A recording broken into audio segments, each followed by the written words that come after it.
Ay, traffic na naman mga kabiro dito sa MIP. Papasok sa loob ng pier. Traffic na naman.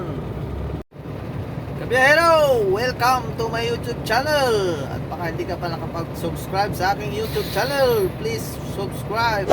At i-click mo na rin ang notification bell para ma-update ka sa mga susunod ko pang videos. Kabiyahero, ayan, nandito tayo ngayon sa pier ng Maynila. Papasok tayo sa loob at maglalabas ng loaded na 40-footer container van. At ito yung sitwasyon ngayon dito sa pila mga kabiyero. Ayan mga kabiyero, halos wala na namang galawan dito sa truck holding ng MIP sa pier ng Maynila. Halos na naman walang galawan at kanya-kanya na namang diskarte mga kabiyero. Ayan o, pulong-pulo ng truck. Pabilaan mga kabiyero. Oh. Madalas pagdagsa ang biyahe mga kabiro. Pagdagsa ang biyahe ng bawat tracking, ayan talagang kalabasan. Halos wala nang galawan dito sa loob ng truck holding mga kabiro. Ang pila nito is hanggang Muriones, baka Pier 16 na ang pila nito. Grabing traffic, sobrang haba ng pila. Ayan, pumila tayo kanina mga alas 8. Ayun, alas 10. Alas 10:30 na. Oh, nakailang oras na tayo mga kabero. Ayan, ang biyahe natin is BMFTC sa Marikina mga kabero. Pangarga natin is tabako.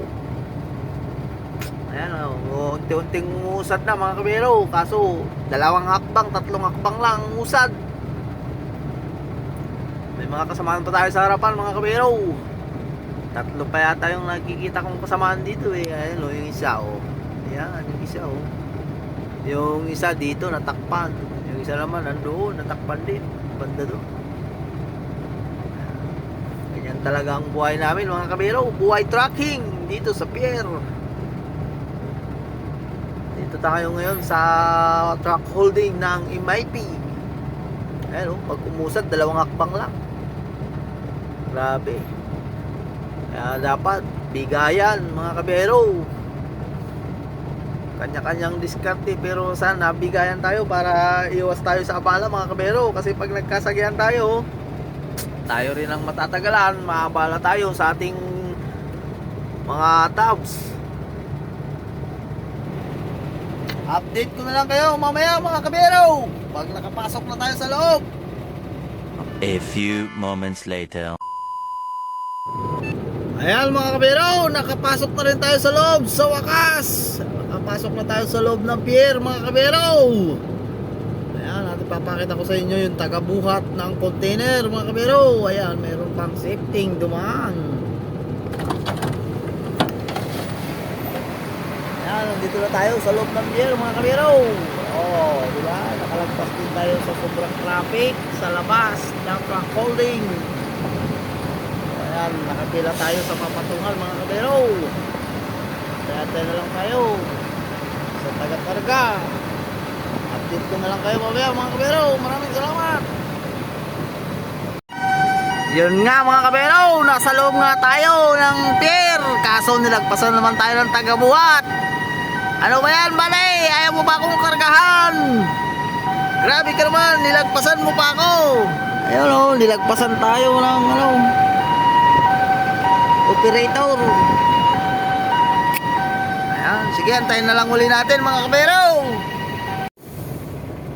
Ayan mga kabero, sa wakas palabas na tayo ng pier.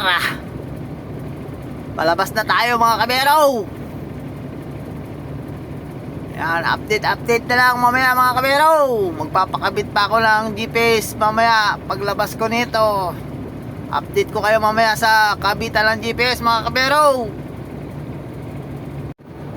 Ayun o, nakalabas na tayo mga kabero. Oh, nakalabas na tayo. Dito na tayo sa GPS Arming. O ayan yung